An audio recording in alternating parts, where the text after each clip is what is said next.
Hello everyone, welcome to the Across the Park instant match reaction. Everton 0, Aston Villa 2.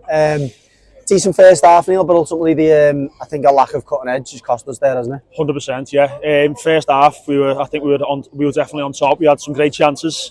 We just made some wrong decisions in the box, like Decore slipping. Yeah. Mope.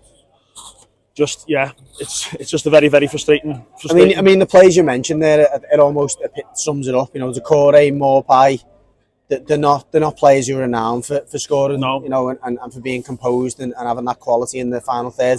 Look at their two goal scorers, Ollie Watkins, obviously, albeit from the penalty spot, and Emilio Buendia. Again, quality players who can get you goals, and that really is where we've come unstuck today. 100%, yeah, and I think the frustrating thing is we were, like I said, we were on top the first half, but we caused that ourselves. Tarkowski could have, I always say that name wrong. Tarkowski. Yeah, that's the fella. He could have put the ball back to Pickford, but he chose to turn. Terrible turn. It went out for throw-in, off their throw-in, penalty. It was very frustrating. Self-inflicted, yeah. I mean, you're starting to look at it now. Obviously, we've come into this game 2 wins out of 3. Obviously, a really positive start to Sean Dyche's reign, but then you're now looking at it and it's 2 goals in 4 games. Both goals scored by defenders. Yeah. Does that worry you? 100%. Like I said that last week. Like if we had someone on the pitch who could put the ball in the back of the net, it might well, it would be different. Like Mope, Millsy, the lad, he's not here. He bangs on us all the time. He's 100% right. We need a striker. We need Lewin back on the pitch, but we're just going to have to hope between now and the end of the season we can just get enough goals to get us enough points. Yeah, I mean, going back briefly to the first half, I thought McNeil has a decent first half, and I think at half time, I was saying at half time, cheers mate, Emery would probably have looked to have addressed that, and I think he did. We didn't really get much during that second half down that side. No real crosses come into the box. So I think the adjustments, whatever adjustments they did make at half time, probably done the job really. Completely agree. We were saying that round, but I was in the main stand today. I completely agree. Second half, they come out totally different sides. We had nothing. Another thing that frustrated me, we couldn't get anything from that referee. Yeah, the referee was awful today. Was it? Is it Taylor? Is it? Andy Taylor. Absolutely a joke. Like he was given pulls on shirts for them, but not for. It was just frustrating. But we can't put it to the ref. We can't put it to anyone but ourselves. First half, we played well. Second half, not in there, but we had the chances there to put it away in the first half, but we never.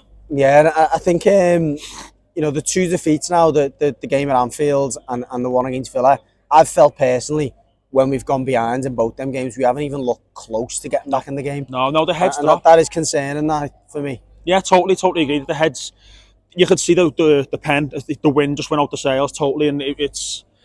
I understand it because obviously there's a lot of pressure on the players, obviously with all the things that are going on in the club at the moment. But yeah, hopefully that it is. It's just frustrating. It is, and you know, obviously that defeat puts us back into the bottom 3 again, which psychologically isn't great. The results have not really gone in our favour today. West Ham with a you know, a big victory, Leeds with a big victory, with the first game under Javi Gracia, so that's a big morale boost for them. Definitely. As you say, Arsenal Wednesday, small one. Brentford's away as well. I think is it Saturday? Brentford's away, but again, you can't expect us, or you'd be really ambitious or really optimistic to expect us to get it in Arsenal. So it's tough, isn't it? Yeah, definitely. Yeah, at the end of the day, it wouldn't surprise me. Everton do something like that as the things we do. We obviously got the 3 points against Arsenal here. We just need to dust ourselves off and go again. And I do try and be positive as we do now. The most of us, yeah. But we've just got to dust ourselves off, go again. And the away fans that'll be there will obviously get behind the club, and at the home games we'll be behind the team. It was hot in the first half as well, which is great. But it's the next 2 games are very tough games. Yeah, absolutely. And I think we've got to just keep our heads up whatever happens. Yeah, listen, I haven't got a lot more to say, to be fair. I feel like the instant match is as flat as that second half. Yeah, was. Coming out of the first half, I could see us going on and winning the game, but it was so flat in that second half. And the last thing for me is, You've got nothing off the bench, have you? Nothing, Really? nothing at all. Like Damari Gray when he come on, I didn't get that sub. That sub confused me. But he come on, he did nothing at all. He had a chance, shoot like he come up to half a chance to put his foot through it. Decides to square it. But yeah, you're right, Judge. It's yeah, it's one of them. There's not much more to say. It is into match reaction. We don't have to go on all day, all night, and I'm sure most of the Blues will be relieved about that. It's Everton 0, Aston Villa 2. We'll catch you on the next episode. Cheers. Thanks, guys.